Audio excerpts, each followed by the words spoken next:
Hola muchachos, ¿cómo están? Espero que se encuentren muy bien porque el día de hoy les voy a dar una mala noticia. Existen falsos amigos italianos. Pues sí, lo siento decepcionarlos, pero sí, hay amigos falsos también en Italia. Entonces llegó el momento de enfrentarlos. ¡Vamos!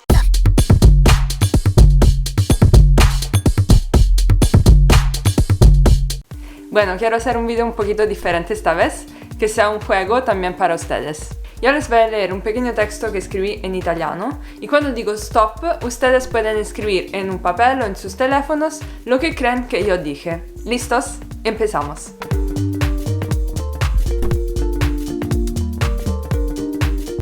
Ciao Giovanni, potresti aiutarmi?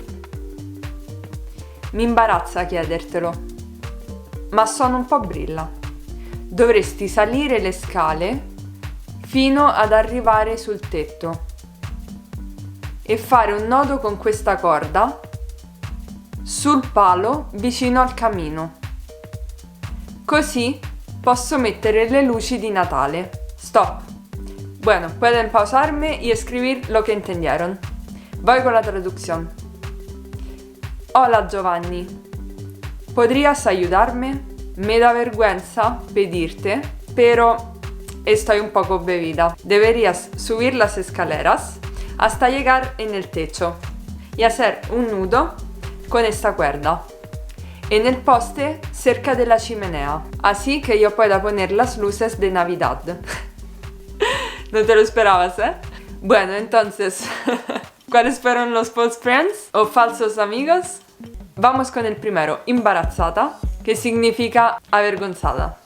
Embarazada se dice incinta en italiano. Brilla significa bebida. Brillo es splendore en italiano. Salire salire en italiano significa subir y salir se dice uscire en italiano. La palabra italiana subire significa sufrir, como sufrir daños, por ejemplo. Es un mix raro, lo sé, porque son tres palabras que se parecen, pero no se preocupen, ya con el tiempo sabrás cómo utilizarlas. La siguiente es nodo, que sería nudo en español, y la palabra italiana nudo significa desnudo en español. Y por último, camino sería chimenea en español. Chimenea, chimenea. La palabra española camino se dice strada en italiano. Bueno muchachos, seguimos con el segundo y último texto para el día de hoy. ¿Están listos para escribir? Empezamos.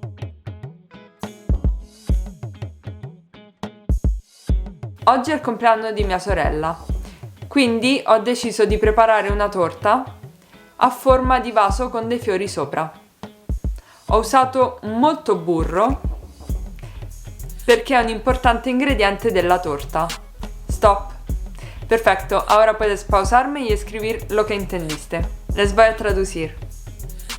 Hoy es el cumpleaños de mi hermana. Entonces, decidí preparar un pastel a forma de maceta con flores arriba. He utilizado mucha mantequilla porque es un importante ingrediente del pastel. ¿Qué pasó? Bueno, les voy a decir cuáles fueron aquí los falsos amigos.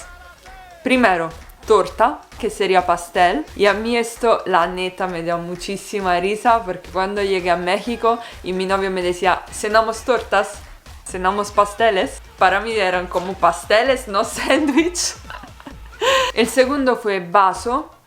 Vaso sería maceta en español y la palabra vaso en italiano se traduce bicchiere. Por último, y más chistoso, el burro. Burro sería la mantequilla en español, pero al mismo tiempo la palabra española burro sería asino en italiano. Entonces, nada que ver porque no puedes hacer un pastel con burro.